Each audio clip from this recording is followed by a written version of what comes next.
Welcome to The Mountain Gardener with your host, Ken Lane.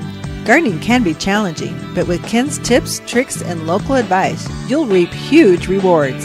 Now welcome your host, Ken Lane.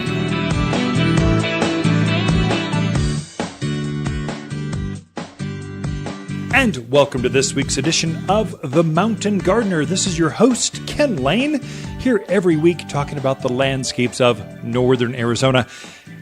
And this is a funky year. It's just different. 2 weeks ago, snow. Now it's just gorgeous weather. It's what you'll find is at altitude, the mountains, especially of the southwest, Arizona. This season, it starts to get really warm, and then it gets cool again. Warm, cool. It's not a straight line, smooth transition from winter to spring to summer. It's a violent temperature swing back and forth. It's unique to high elevation gardens. And so you folks in the Midwest, you just go, you're freaking out. You're going, I don't understand. Where'd this come from? I thought we were done. There's frost that's going to happen. There's some snow. There's always one last skiff of snow that happens in March sometime, I predict, somewhere. We'll see how it plays out. But that's good. Your spring blooming plants, they love this kind of weather. My new folks from the tropics, they're coming to the garden center and they're asking, well, should I be worried about, can I plant my forsythia, lilacs, quince, and they just name it off. And they're just afraid that the cold weather is going to bother their plants. No, they actually like it. They need it. In fact, most of the early spring bloomers, they need the cold in order to bloom correctly, to bloom well. What will happen is hopefully it will knock back the insects, so they'll bloom longer, stronger, brighter colors. That's what I'm thinking will happen. That's what it feels like this year.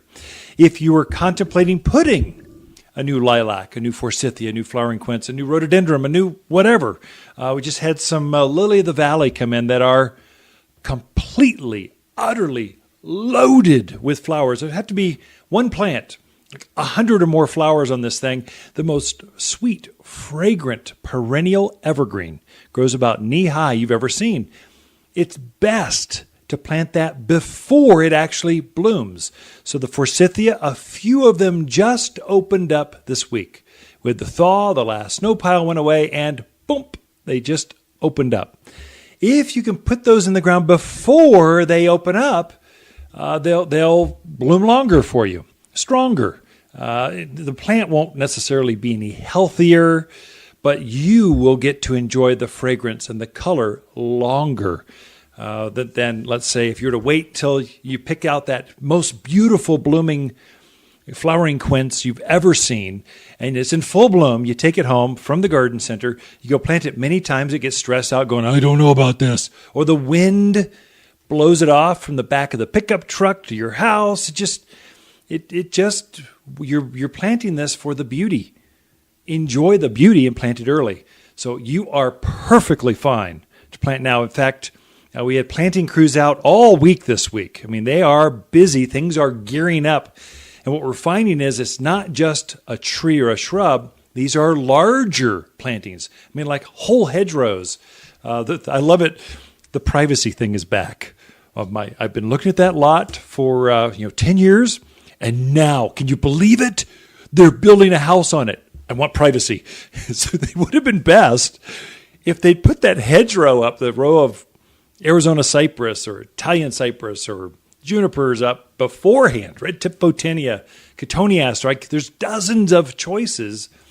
It'd be better if you could have put them in at least 5 years ago. Many of these big, strong, large plants, we've got a saying. We go, first year they creep, second year they leap. And so the first year they're sitting there and they're rooting. They're not growing much. They'll grow a little bit. But you're out there sipping coffee, watching a sunrise, or sipping wine, watching a sunset, and your neighbors are over there doing the same thing on their patio, and you're looking at each other. They don't grow that much the first year. Once they start rooting out, once they get their feet underneath them, the next year they quadruple. I mean, they just go whoomp. The growth is dramatically more the next year. Also, something to watch as we come into the planting season. This is just top of mind stuff. When you're planting, this is a change from what your grandparents suggested. They said start small, start bare root, cut it way back until there's nothing but a stub in the ground. It will grow faster and stronger. It'll catch up. It'll grow bigger than the fully rooted thing. That is not true at all. We don't find that, especially in heavy clay soils where it's alkaline, lots of wind, bright sun, the mountains of Arizona. What you're truly planting when you're into the zone, a fruit tree, a new vine, a shrub, a perennial, what you're really planting is a root. The bigger the root you have, the stronger the growth will be that first several seasons. Yes, eventually a small one can finally catch up. When a 20-foot fruit tree, who can tell there's 6-inch difference between 19 and a half feet and 20 feet? I can't tell, but early on, it's dramatic. You can definitely tell. And we see this with the returns. All of our plants are heavily warranted. 2 years. You can run over our plants with a truck, bring it back in 4 months, and we'll replace it. It's just part of what the whole retail plant game is. But really what we find is the small ones are the ones that are replaced. The bigger the root, the less the replacement, the stronger the plant grows, the more plant you have at the end of the season. And so when our planting crews are out, we much prefer planting bigger ones because we just know they're going to have a deeper root zone. They're going to have more root mass to get through the hotter summer that's to follow. They'll make it through a harsh winter where it's really wet and gooey and snowy. They just have more roots to make them stronger. This is really important in an arid, high-altitude climate. You're really buying a root, not a plant. So the bigger the root you have, the more roots underneath this plant, the stronger it's going to grow. Secondly, a couple things you should be aware of. And we're loading the garden center up. We've got our spring open house next week. We are filling this entire garden center up. Semi after semi load of plants coming in, all departments from herbs and vegetables to annual color to perennial flowers to fruit trees to shade trees to evergreens. They're all coming in. A couple departments are tricky. A couple types of plants are really, really tricky. And you can be duped into buying the wrong one or the stronger one. One, fruit trees. Fruit trees need to be about 7 years old before they're old enough to start fruiting. Well, if you head to your local box store and you buy it out of that warehouse and it's been in the dark for a month and a half and now you buy it and bring it home and you got a great price on it. But it's a whip. It's a younger tree. It's only 2 to 3 years old. And so it'll be 4 years before it's old enough to produce fruit. Make sure you're buying a tree that is of fruiting age. If you want a fruit tree, don't wait 7-10 years. Have fruit this year. Plant it. Secondly, on that same vein, there's 2 types of flowers. And garden centers, drugstores, grocery stores are all loading up now. They're getting ready for the season. Perennials are those plants that come back every year. And so they're typically more expensive, usually about twice as much, not quite twice, but maybe 40% more than an annual, a pansy or a snapdragon or a Dusty Miller or your annual flowers. Typically you can seed that and 6 weeks later you'll have a crop that can be sold. So your higher turning, your big box stores, they like to have annuals. They just want to crank it through. They get more profit per square foot in the greenhouse. Whereas perennials, they almost always have to be 2 years old before they're old enough to produce flowers. A perennial will produce a few flowers the first year. The second season, they're just covered. So this is echinaceas and gaillardias and salvias and all the artemisias, all the natives, penstemons. They all need to be 2 years old. Don't get duped into buying a young one, little seedlings, or you're not going to get much color this year. It'll be next year or the year after we actually see some perennial color. Do your homework, ask some questions, and go, how old is this plant? And if they don't know, Guaranteed, almost guaranteed, it's this year's plant. It won't produce much flower. So perennials, fruit trees, they got to be a certain age before they really become rock stars in the gardens.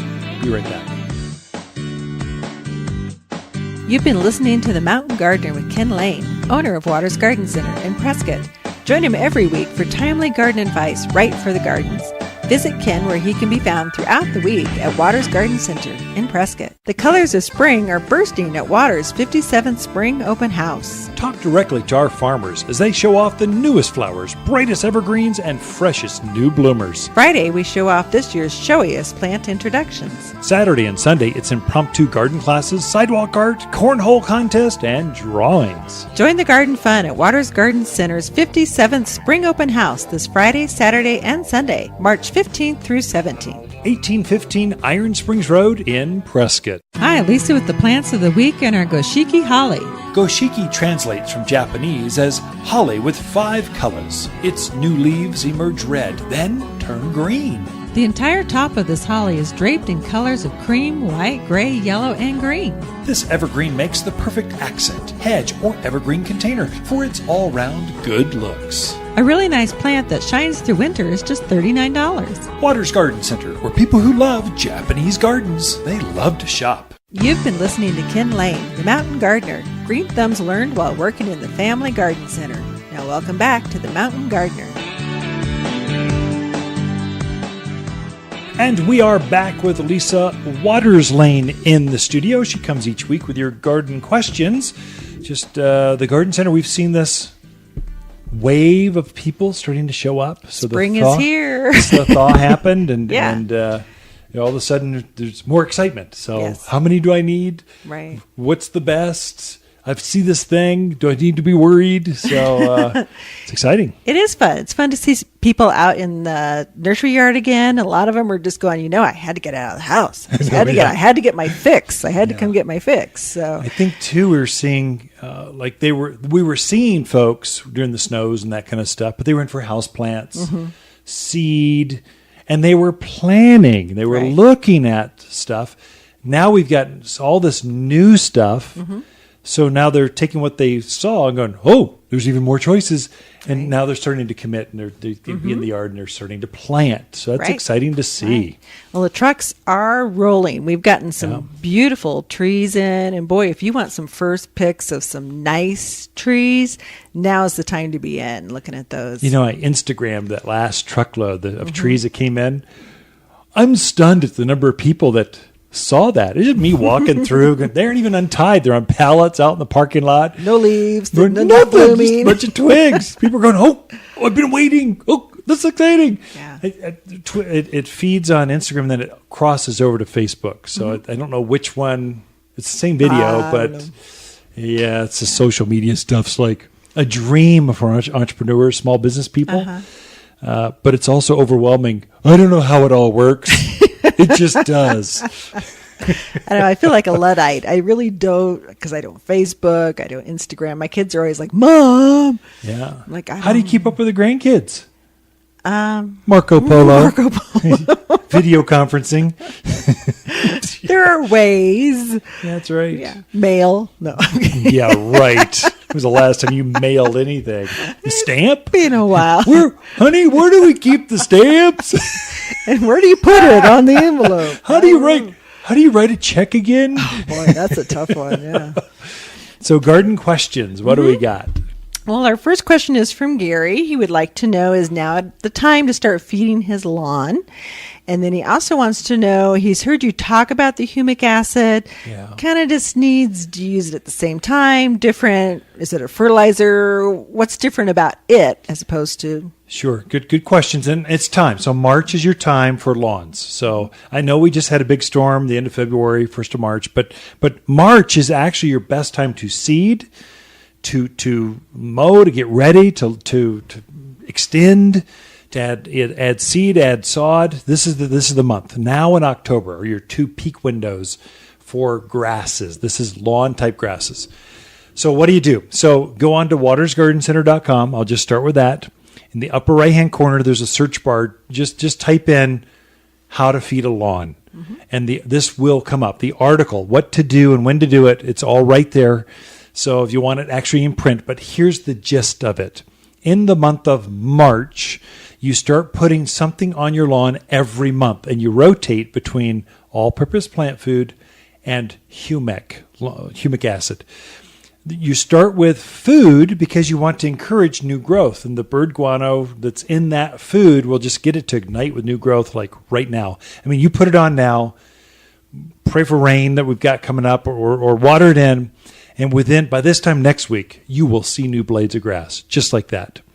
So you want to encourage new growth, but then what happens as grass grows, it starts to choke itself out. You get thatch, or this dead, matted material. So humic acid doesn't actually feed the grass. It encourages deeper roots, so you get a hardier, lower water use on your grass. But mainly it feeds the microbials in the ground. It's a soil fertilizer. It feeds the microbes, mycorrhizals that are in the ground, so that the grass wants to root deeper, and those are the things that they feed off of thatch. So if you put your humic acid on, you'll never have to thatch or aerate again. You're going to have a deep-rooted lawn that's so thick that weeds wouldn't dare try to get in there. So you fertilize one month, humic acid the other month. You just trade off between March and October. You start with the food, then you transition. April, you'd go humic acid. May, you go food. June, you just switch it off through the growing season, which for grass is March through October. And that's how you do it, and that's why you're doing it. I always say humic acid also works on vegetables. Anything you need a lot of flowers or root crops like carrots that you're putting in now, radishes, potatoes, things like that. You'll get more roots, more harvest by using humic acid. And isn't humic acid also good for like the native ponderosas and pinions and all of that? Oh, yeah. Yeah, I would say anything that's stressed out, for sure. You want more roots on things, humic acid. But I don't want folks doing that instead of fertilizing. You can do it in addition, but you need to start fertilizing now. That's the most important thing the month of March, fertilize. And then in addition, let's say for the grass specifically, this is specialized. Humic acid will make life easier, make it more lush. Your lawn will stay green through winter, others won't. So that's how you do it. Good to know. Our next question is from Sherry. She wants to know, what's the maximum distance you can plant, like apple trees that need the cross-pollination on them? What's the maximum distance apart? Maximum is within eye shot. So it can be hundreds of yards away. Bees are not very smart. I know we give them way more credit than they really have, but really, if you put a barn or a building in between the trees, they aren't smart enough to find it. So but as long as they got a straight flight, like they're like beelining straight from one tree to the next, you're perfectly fine. I wouldn't put a forest between them. I'd make them in the front yard or anywhere in the backyard or the back part of the property is good enough. As long as they can see it, they'll go right for it when they're in bloom. They'll just go from this one, pollinate. They'll go right to the next one, pollinate. As soon as they can't see it, they're like a 2-year-old. Play with a toy. Look, it's good now. They're like a bee. Bees are like a 2-year-old. To make sure they can see it, and you're good to go. So I have another question on apple trees specifically. Is it true you can use a crab apple to pollinate a regular apple? That is true. Yeah, Does crab it matter apples. what type of crab? Well, generally it's going to be a fruiting type of crab apple. So that's where we get into the caveats. You have ornamental crab apples. They're just pretty. Flamboyant reds, gorgeous pinks, deep whites. I mean, whiter than normal. That's crab apples. They're made for the flowers, and they can put a little tiny fruit on, but they typically bloom earlier than a regular crab apple. So the main thing with pollination, you want them to bloom at the same time, so the flowers are open so they can pollinate at the same time. If one variety blooms before the other, it's not in bloom. It can't help pollinate. So it's more of that. So yes. Your grandparents' crabapple would do it. Probably the ones you're going to want in your yard. Get a regular apple. good to know. Yeah. Okay. Our last question is from Valerie. She's new to the area, up from the valley. Of course, Welcome. They have a different growing season than we do. Yeah. And she wants to know what kind of veggies and things can she get started now? Pretty much anything you learned down the valleys. I was just talking to someone from Hawaii that said, you just need to reboot and start over because everything you know, erase, start over. Mm-hmm. So the seasons are totally different. So we start planting vegetables, flowers, in the month of March into February. That'll be your cool season vegetables. Anything leafy, you're harvesting the flowers. Let's say broccoli, cauliflower, lettuce, spinach, kales, root crops you start now. Your carrots and radishes and beets, they all start now. Our last frost date up here is about Mother's Day. End of April, first week in May, somewhere in there we get our last frost. That's when you start putting in things that put on a fruit. So tomatoes and cucumbers and eggplants, that's your summer crops. Right now it's all the spring crops. And you'll be tempted middle of April, you'll be tempted to put the tomatoes in. Yeah. And you're fine to do that as long as you protect them, because we'll get that one last freak frost. Mm-hmm. It'll damage the top of it, and it just you'll have to start over again. Whereas in the valley, they've already started. I mean, they've started putting all that stuff in 2 months ahead of us. Right. So here we don't do that. So just remember that demarcation. And that's one, come into the garden center. I have a garden calendar for us. Just ask for it. It's free. We'll just let you have it. It tells you exactly when do you plant beets, carrots, tomatoes, cucumbers, pumpkins. Come in and ask for it. Be right back with Ken and Lisa Lane and the Mountain Gardeners. You're listening to Ken Lane, a.k.a. the Mountain Gardener. Ken can be found throughout the week in Prescott at Waters Garden Center. Listen each week as he answers timely garden questions unique to mountain gardens. Plants are a lot like puppies. They need care, water, and food. You wouldn't forget to feed your puppies, so don't forget to feed your plants. Water's 744 All-Purpose Plant Food is a gourmet meal for your plants. The only food for Arizona plants with the nutrients they need for big blooms, a hefty harvest, and tremendous trees, all naturally. It's time to feed your plants with 744 All-Purpose Plant Food from Waters Garden Center in Prescott. Let's talk poop. Hey, I'm Tommy at Waters Garden Center. Ken and Lisa are out right now, so I snuck in to remind you that it's time to add some manure to your garden. It's been a wet winter, and your soil is, well, pooped. Waters Barnyard Manure adds nutrients to get your garden growing. It's organic and odorless, so we really can say our poop don't stink.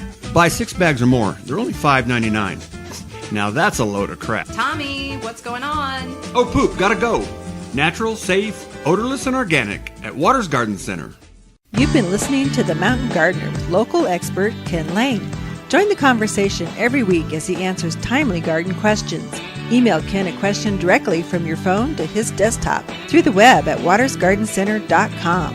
That's Waters with 2 T's, gardencenter.com. Now welcome back your host, Ken Lane.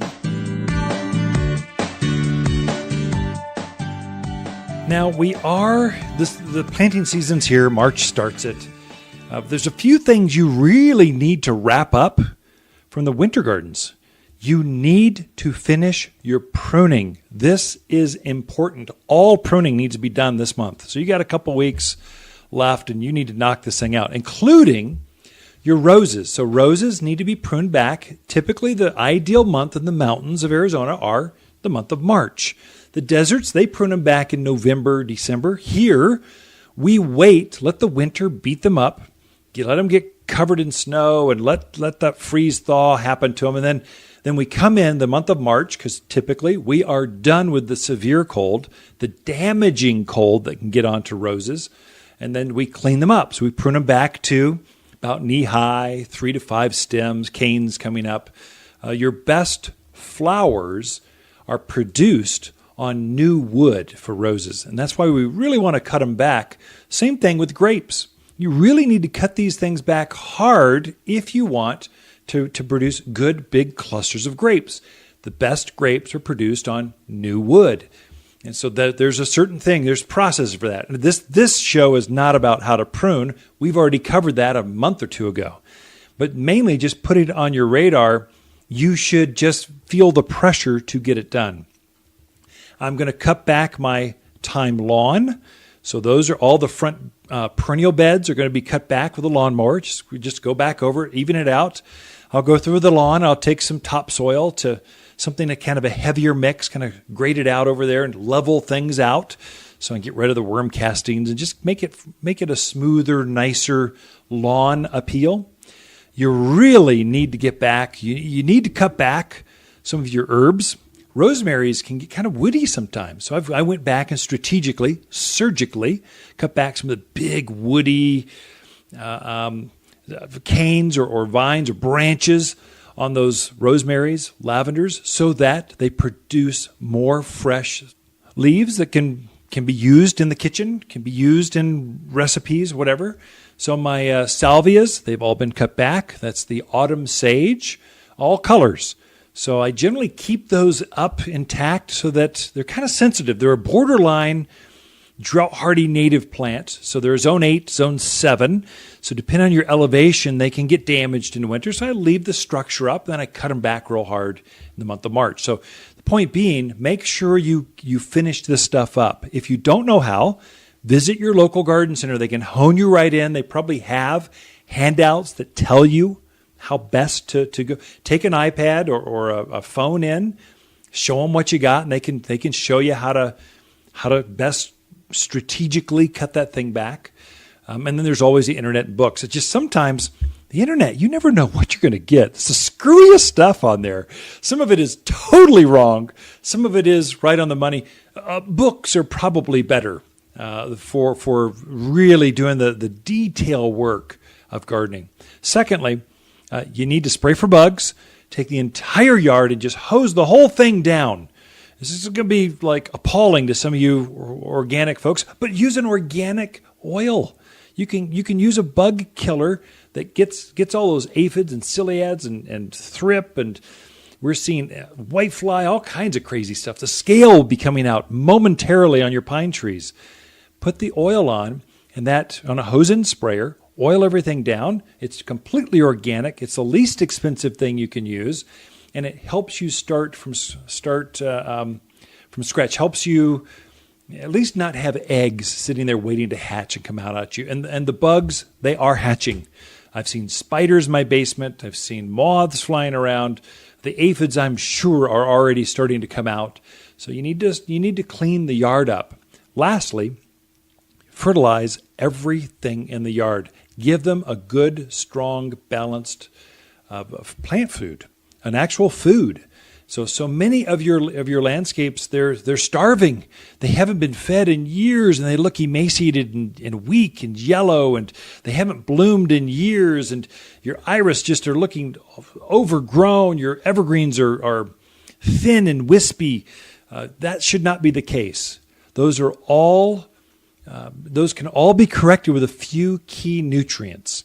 In fact, I'll go deeper on that. So we'll go deep into how did I just finish fertilizing my entire landscape at the garden center here at Waters Garden Center, and also my own personal homes. All the landscapes are treated the same, from trees and shrubs to roses to the thyme lawn to perennials to my natives. They all have the same approach. I've got a few different recipes that I kind of customize, but let me go deeper into that. But just to recap this segment, make sure you finish your pruning. Get rid of those bugs. Start clean. Don't let last year's insects come back at you and reinfect almost instantly. I mean, right off the bat, they'll be at you. And then fertilize everything in the landscape. Those are 3 things that'll be a game changer. They'll make a difference in your landscape this year. So for more fragrance and more color. Be right back with Lisa Waters Lane in the studio right after this. The Mountain Gardener, your source for timely garden advice right for higher elevations. Guaranteed to make a difference in your yard this season. Oh no! My pine trees look terrible. Never fear, Plant Protector is here. Plant Protector? From Waters Garden Center? My Super Strength Protector destroys pine scale, bark beetle, and aphids. Just water into the soil and your trees are protected from the inside out for the year. Thank you, Plant Protector. You can always find Plant Protector at Waters Garden Center, 1815 Iron Springs Road in Prescott. In a new place, it's difficult to know who to trust, how to get help at the house, and which nursery will simply do what they say they'll do. At Waters Garden Center, we're here to help, in the landscape at least. Our team of plant ambassadors know your neighborhood, the plants that add color, increase privacy, and add fragrance and beauty. And we can show you exactly how to plant locally, or we have teams to do all the work for you. We are Ken and Lisa Lane, and we guarantee our plants will live up to every promise here at Waters Garden Center. You're listening to The Mountain Gardener with local expert Ken Lane. Mountain gardening is very rewarding, with a few Ken's tips, tricks, and garden shortcuts sure to turn your thumbs even greener. Now welcome back to The Mountain Gardener.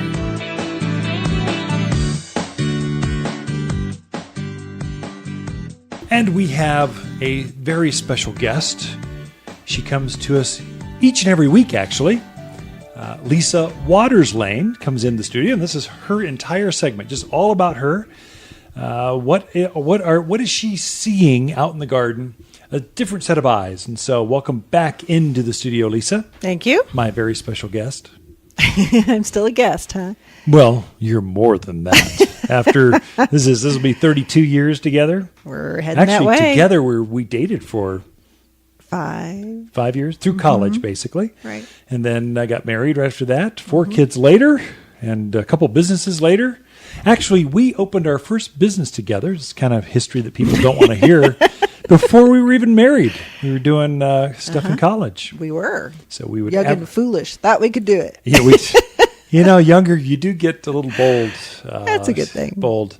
Yeah. Now we actually learn stuff, and we have more to lose. So yeah. you kind of go, well, I don't want to make that mistake again. So it's a detriment sometimes in small business. It can be. So we put an ad in the Arizona ASU newspaper man from way back. We would take your wedding bouquet and convert it into silks. And so we just take the bridal, or sometimes you do bridal wedding stuff in silk. So you were a florist, and that's when silks were really popular. What was that, like mid 80s? Don't date us. Don't tell them when we went to college. That's when silk flowers, you can keep them forever. And now you're like, who wants that ratty old thing? Dusty old thing. Every time I look at them, I get hay fever. Yeah, anyway. But we've always been entrepreneurial at heart. Well, you have. I guess I have too. Yeah, although we grew up in the family business. Yeah, but I have a degree in education, so explain that one.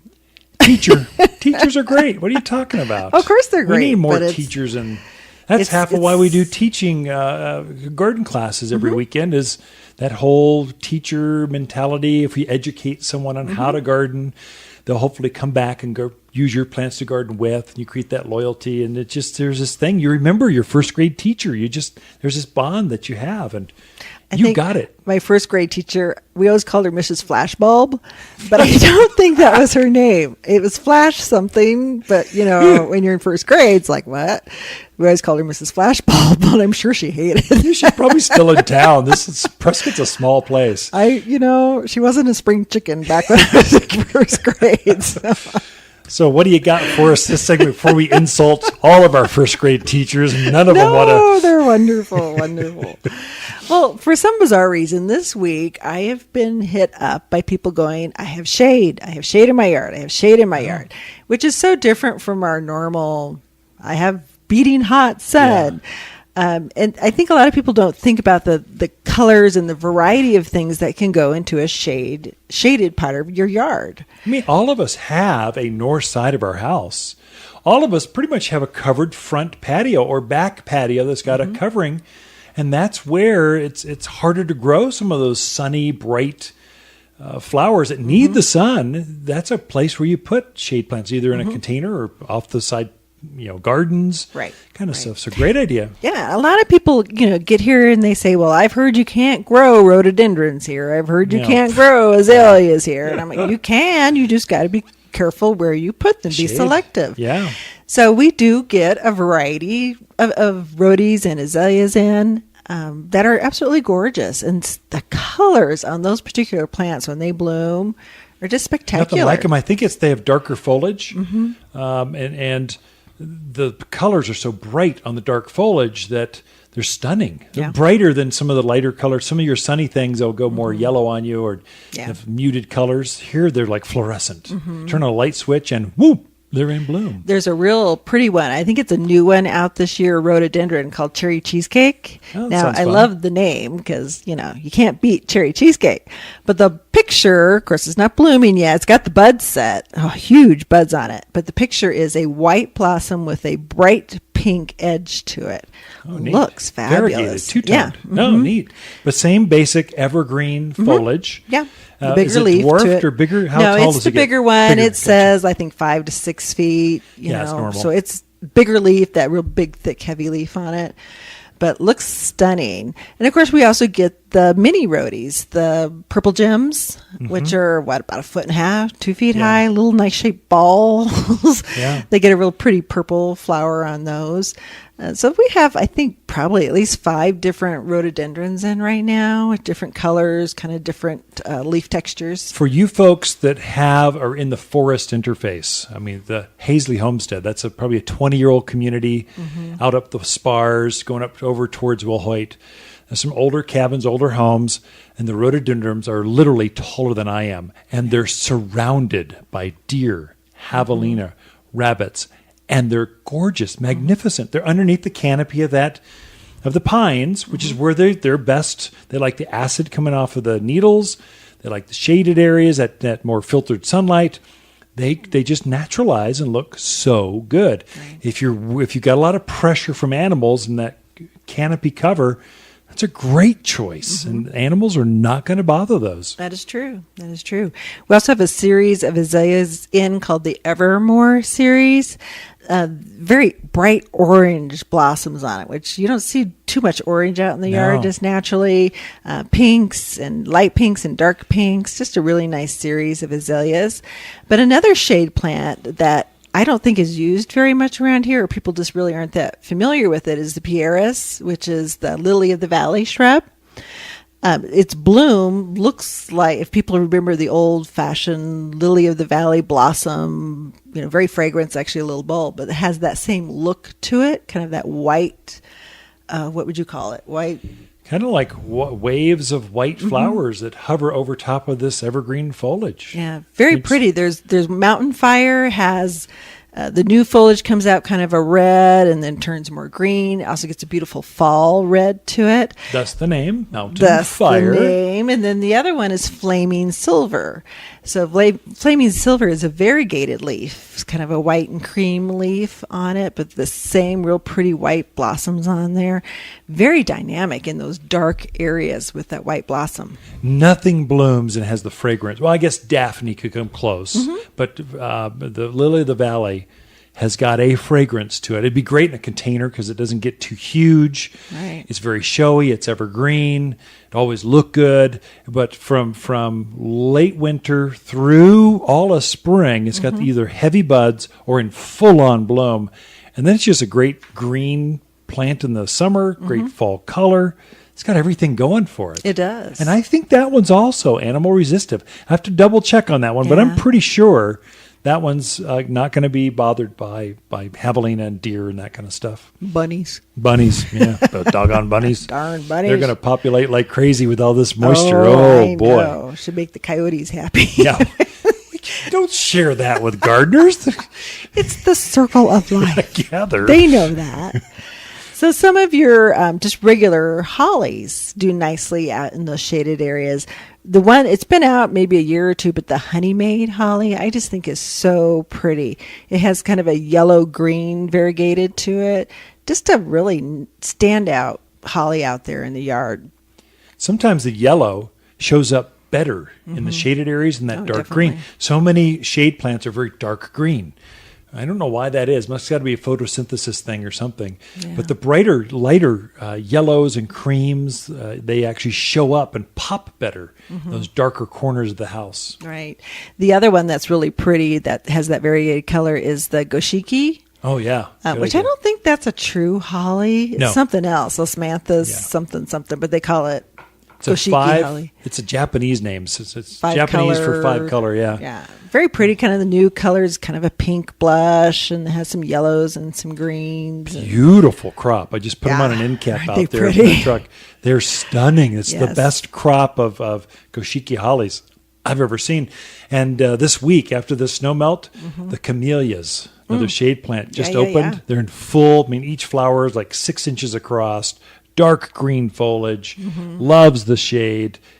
Animals don't eat it. It's got a lot going for it. You bet. I think it's a great choice. But shade plant, you can plant those now. They're fine with the cold. They just don't, and they're fine with the sun. It's during the June month, before monsoons come, they tend to get scorched. Ken and Lisa Lane and the Mountain Gardeners. Be right back. Look for more tips, tricks, and garden shortcuts through Ken's website. Podcast the show, read his weekly garden column, or follow him on Facebook and Instagram at watersgardencenter.com. That's Waters with 2 T's, gardencenter.com. The colors of spring are bursting at Waters' 57th Spring Open House. Talk directly to our farmers as they show off the newest flowers, brightest evergreens, and freshest new bloomers. Friday, we show off this year's showiest plant introductions. Saturday and Sunday, it's impromptu garden classes, sidewalk art, cornhole contest, and drawings. Join the garden fun at Waters Garden Center's 57th Spring Open House this Friday, Saturday, and Sunday, March 15th through 17th. 1815 Iron Springs Road in Prescott. Wondering why my garden looks amazing? Well, that's personal. The personal garden shopper service at Waters Garden Center, that is. Before talking with my personal shopper, I had no idea which plants would be best for me. But now my garden is bursting with flowers and buzzing with hummingbirds. Just go to watersgardencenter.com, click on Shop, and choose Personal Garden Shopper. A Waters Garden expert will pick the perfect plants for you, personally. The Personal Garden Shopper, only at Waters Garden Center in Prescott. Welcome to the Mountain Gardener with Ken Lane. Gardening in the mountains is different. Listen to Ken's tips, tricks, and garden shortcuts guaranteed to make your gardens more beautiful than ever this year. Now for better advice that works locally, welcome your host, Ken Lane.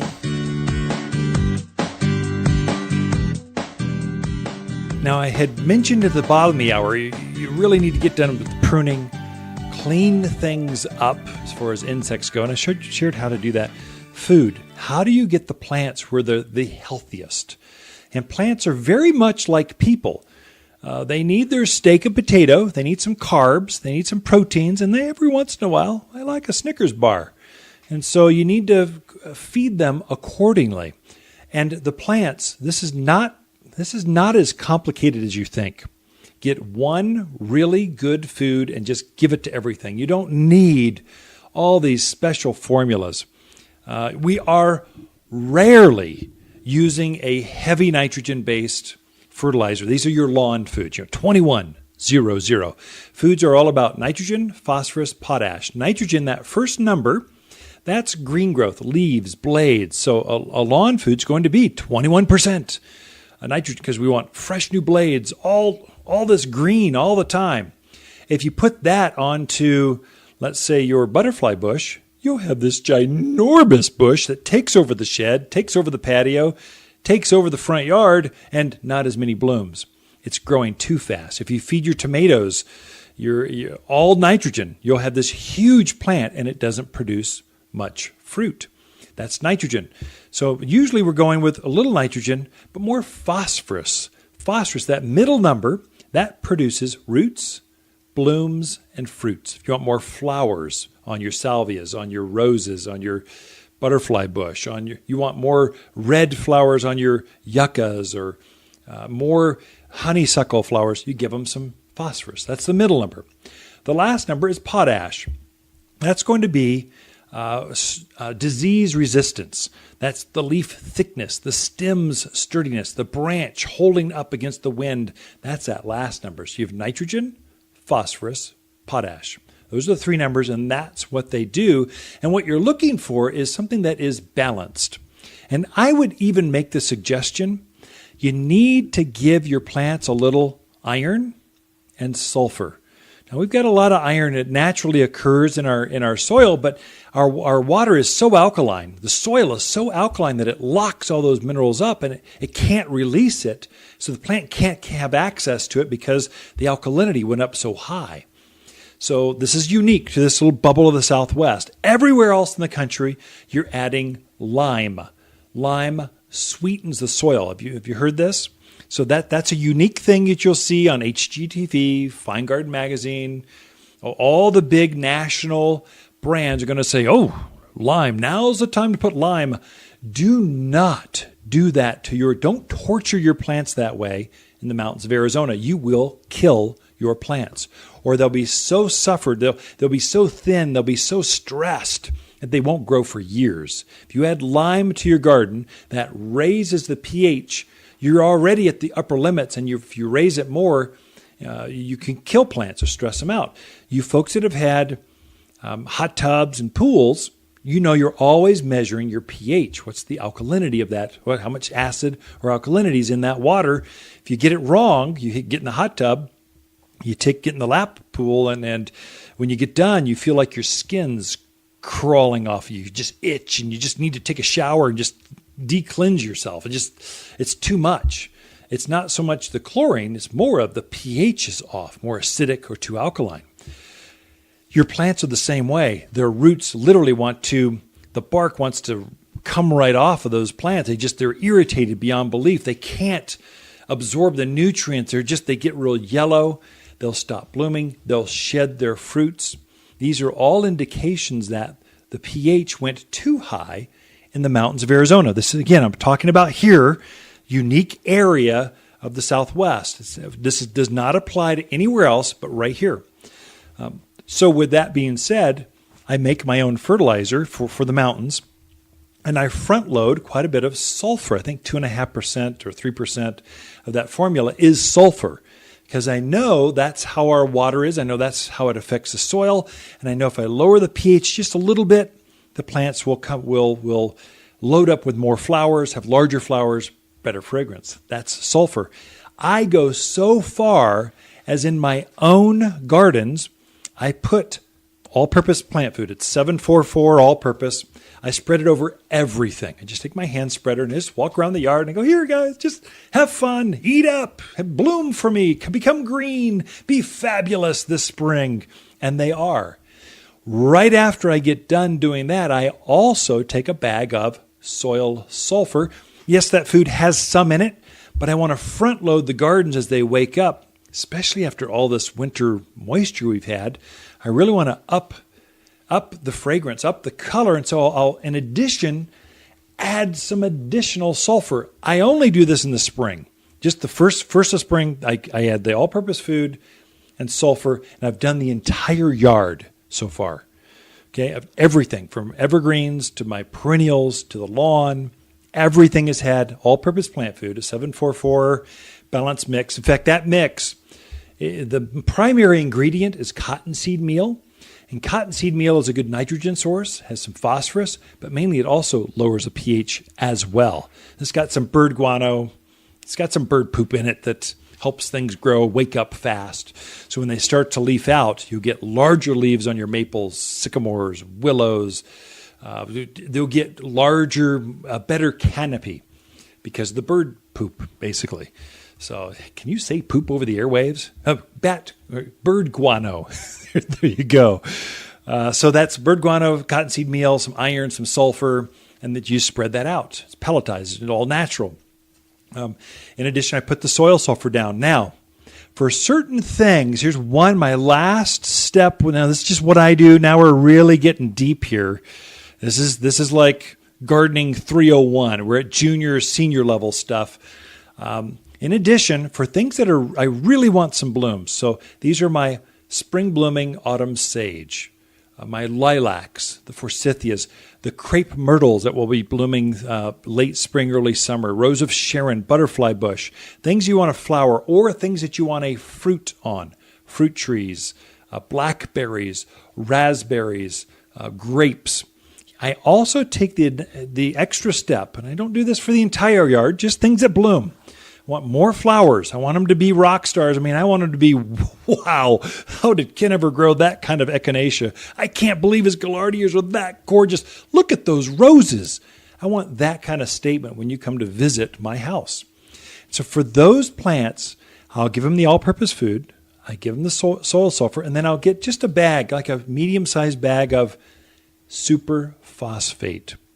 Now, superphosphate is 15, 0. Remember nitrogen, phosphorus, potash. It's all that middle number, all flowers and blooms, 15, 0. This is kind of the Snickers bar of plant foods. They absorb it in, and the plants take it up. Now, the book says, make sure you work in your all phosphorus forms. They're not water soluble. I find it works if I just throw it on the ground, and it works just fine. I never work my foods or soil sulfurs or superphosphate in the ground. I just put it in the hand spreader.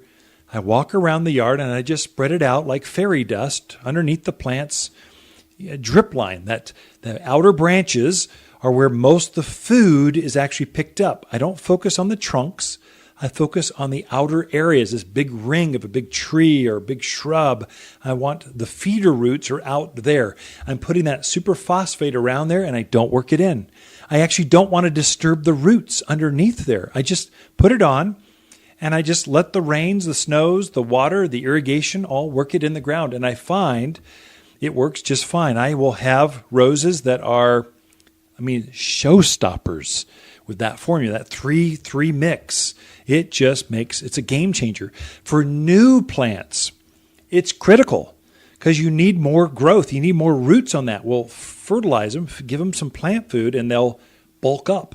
They'll take that food, store it up in their root structure, and they'll use it to form new flowers and more stems, more branches, more canes, more vines, whatever you're growing. So that formula, all-purpose plant food, soil sulfur just to lower the pH so things activate faster, better, and superphosphate for things that you really want to be bloom. Just really bright colors on those flowers, bigger fruits. That's going to be a game changer in your yard this spring. Be right back. You're listening to local garden expert Ken Lane, the owner of Waters Garden Center. He can be found throughout the week at Waters Garden Center, located in Prescott at 1815 Iron Springs Road. Thanks for tuning in to The Mountain Gardener. Growing up in Prescott, we knew spring was here when my grandmother's lilacs bloomed. I'm Lisa Waters Lane, and my grandmother would be thrilled with the new bloomerang purple lilacs at Waters Garden Center. They don't just bloom once in spring, they bloom again in summer. Mine bloomed 3 times last year, making spring last well into fall, and just $29.99. Come check out all the heavenly new sights and scents that are making this spring the most beautiful ever. Lilacs like Grandma used to grow and better. Waters Garden Center in Prescott. I remember as though it was yesterday. Should we be open Sundays or not? The revolution came after a church social. After the fellowship, a friend was heading to the box store to get some plants because Waters wasn't open. Sunday was his only day to garden that week, just like it was yesterday. Waters Garden Center. It's open on Sunday from 9 to 5 with plant experts ready to advise on any subject. My name is Ken Lane, owner of Waters Garden Center, 1815 Iron Springs Road, here in Prescott. You've tuned in to The Mountain Gardener with local garden expert Ken Lane. Join him each week as he answers timely garden questions that are sure to make a difference in your gardens. Now welcome your host, Ken Lane. Next weekend, this is going to be a big deal. There's very few companies that make it 57 years in business. So how Ken and Lisa Lane came to own Waters Garden Center. Lisa is a Waters. And so she grew up in the business. Her father started Waters Garden Center. It was the very first garden center in northern Arizona. There were still some down on Baseline, down in Phoenix, some growing operations, but no retail garden centers existed at that time. In the 60s, 1962, March of 1962, Waters Garden Center began. And it started small. It started with, rental trucks, borrowed trailers, small loads, and you'd have to go get the plants from Phoenix or from California and bring them over. So vegetables and shrubs and roses. Anymore, the towns in northern Arizona is all grown up. And so we just have traction, so we can get the semis to come our way. So it's easier. Lisa and I, we go and fly and walk the farm, so we get the best crop of peaches or apples or maples or aspens. We get the best spruce trees, especially important with evergreens. You don't walk those fields, they haven't root pruned that evergreen spruce, pine, fir. You'll plant it, and within 6 months, it's dead. So it didn't grow up correctly in the field. Well, if you walk the fields, you can tell. You can see the root structure of that plant as they ball and burlap it and put it in a pot, bring it in. Perennials. There's ugly crops and there's spectacular crops. Well, we want the spectacular. There's always, out of 100 plants, there's always that 10% factor that's, oh my gosh, I can't believe how beautiful. There's the 10% that's, why are these even still here? The dumpster's just 20 feet away. Use it. Then there's the everything in between. We want that cream of the crop, the nicer stuff. So we're starting to ship that now. We have a spring open house next Sunday. Actually starts Friday night. We're showcasing the new plants Friday night with a class. We've got our growers coming. So the guys that actually introduced the new penstemon, they've never been seen. They'll be here this next weekend. New salvia colors, brand new repeat blooming lilacs. The farmers that grew those, we invite them here, and most of them, they don't get to see the public very often. They spend all their time in greenhouses and laboratories and fields and watching irrigation and fertilization and talking anywhere out in the fields. They love coming to talk to the people that are enjoying their plants. You can talk to them all day long. It's just a pleasure to watch them interact with consumers. It's super. And then Lisa and I will have them all over at our house Friday and Saturday night. We cater dinners and show off the gardens. And then we get to pick their brains just because we're friends. We love plants. Get to hear what's coming up, the new plants. There's actually new things in the pipeline, some exciting new plants this year and next year that are coming online they'll be game changers for the Southwest. Not just the regular old high maintenance colored stuff, but some new drought hardy introductions that are coming that are easier to care for that we just haven't seen before. You haven't had access. And folks don't realize there's people that they actually travel the planet. They'll be at the 5,000 foot level of the Himalayas looking for new plant life that they can pick the seed or harvest the roots. They ship it back to their farms, and they'll create this new thing and see how it adapts. They've got test gardens. And then about 5 to 7 years later, we actually get to see the fruits of their labor, so to speak. And then being a person of influence, we get to introduce these new varieties. There's always a select few that get to kind of start out. The crops are slow, and then they ramp up, and then they become mass produced, 5 years later after that. We get to see the new varieties. It's actually so exciting. And next weekend, you get to talk to all the growers and just kind of see the new introductions. I encourage you, consider this a personal invite next weekend to come hang out at Waters Garden Center's 57th Spring Open House.